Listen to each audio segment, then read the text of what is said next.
नमस्कार दोस्तों। आज हम निष्ठा 3 एफएलएन मॉड्यूल 12 पर चर्चा करेंगे। जिस टॉपिक है बुनियादी स्तर के लिए खिलौना आधारित शिक्षण, निष्ठा एफएलएन। इसके क्वेश्चन आंसर पर हम चर्चा करेंगे। दोस्तों, जैसा कि हम जानते हैं, इसमें हमें मिनिमम 70% मार्क्स लाना होता है। इससे कम पे हमें सर्टिफिकेट नहीं मिलेगा। चलिए दोस्तों, हम इसके क्वेश्चन आंसर स्टार्ट करते हैं। इसमें दोस्तों फर्स्ट है, निम्नलिखित में से कौन सा गुजरात का स्वदेशी खिलौना है? ये आपका डिंगल डॉल्स होगा। नेक्स्ट है, बुनियादी स्टेज पर खिलौनों की शुरुआत करने का उद्देश्य है कम आयु से ही अनुभवात्मक सीखने को बढ़ावा देना। नेक्स्ट है, DIY का फुल फॉर्म है डी यानी do it your self. Next है, बच्चों के लिए खिलौने के चयन के लिए निम्नलिखित में से कौन सा मार्गदर्शन मानदंड होना चाहिए? यानी खिलौना बच्चे की आयु के उपयुक्त है। नेक्स्ट है, शैक्षिक सहायक के रूप में खिलौनों के संदर्भ में कौन सा कथन सही है? खिलौने के साथ खेलना छोटे बच्चे में महत्वपूर्ण कौशल है। दोस्तों, अगर ये जानकारी आपको अच्छी लगे तो चैनल को लाइक और सब्सक्राइब करना ना भूलें। निम्नलिखित में से कौन सा गुजरात का प्रदेश स्वदेशी खिलौना है? डिंगल डॉल्स। तकनीकी सहायता प्राप्त खिलौनों से मदद मिलती है सीखने को आनंददायक बनाने में। निम्नलिखित में से कौन सा कथन सही है? खिलौने बच्चों की स्वयं के बारे में तथा अपने चारों ओर के परिवेश में। निम्नलिखित में से कौन सा तकनीकी आधारित खेल है? Video game. स्वदेशी खिलौने बच्चों को किसके साथ संबद्ध करते हैं? यानी अपनी संस्कृति के साथ। कौन से गतिविधि क्षेत्र में किचन सेट रखा जाना चाहिए? ये नाटकीय क्षेत्र। किस स्टेज पर खिलौने द्वारा सीखने में सबसे अधिक आवश्यकता होती है? Foundation and preparatory stage. खिलौने और शैक्षिक खेल सामग्री को नहीं होना चाहिए विकासात्मक सांस्कृतिक रूप से अप्रासंगिक। निम्नलिखित में से कौन सा खेल लोकप्रिय पारंपरिक भारतीय खेल नहीं है? क्रिकेट। बच्चों के लिए खिलौने में के चयन के लिए निम्नलिखित में से कौन सा मार्गदर्शक मानदंड होना चाहिए? खिलौना बच्चे की आयु के उपयुक्त है। निम्नलिखित में से कौन सा सक्रिय शारीरिक खेल नहीं है? Computer game. स्वदेशी खिलौनों के संदर्भ में कौन सा कथन सही नहीं है?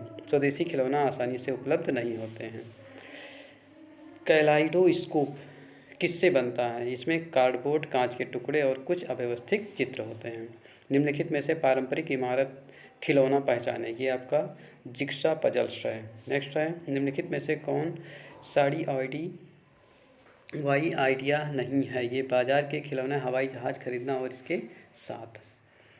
रिंग सेट पजल्स पर प्रत्यय को सीखने में सहायता करते हैं। क्रमबद्धता। किस आयु के बच्चे संचरित तरीके से दूसरे के साथ खेलने की इच्छा प्रदर्शन करते हैं? ये 6 से 8 वर्ष की आयु।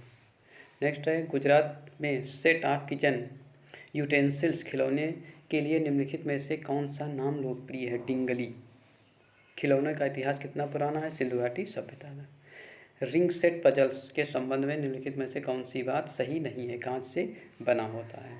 किचन रसोई खिलौने के संबंध में निम्नलिखित में से कौन सी बात सही नहीं है? रसोई खिलौने आत्मनिरीक्षण में सहायता करते हैं।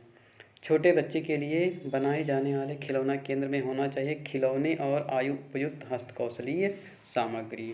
स्वदेशी खिलौने बनते हैं स्थानीय कम लागत वाली सामग्री से। देखिए दोस्तों, इसमें हमें 20 आउट ऑफ 20 मार्क्स मिले हैं।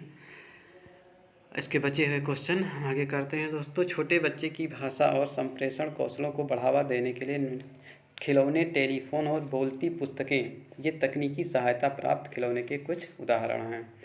बच्चों के लिए खेल सामग्री खिलौनों के चयन करते समय निम्नलिखित में से किस बात पर विचार नहीं करना चाहिए? यानी बच्चों का आर्थिक स्तर।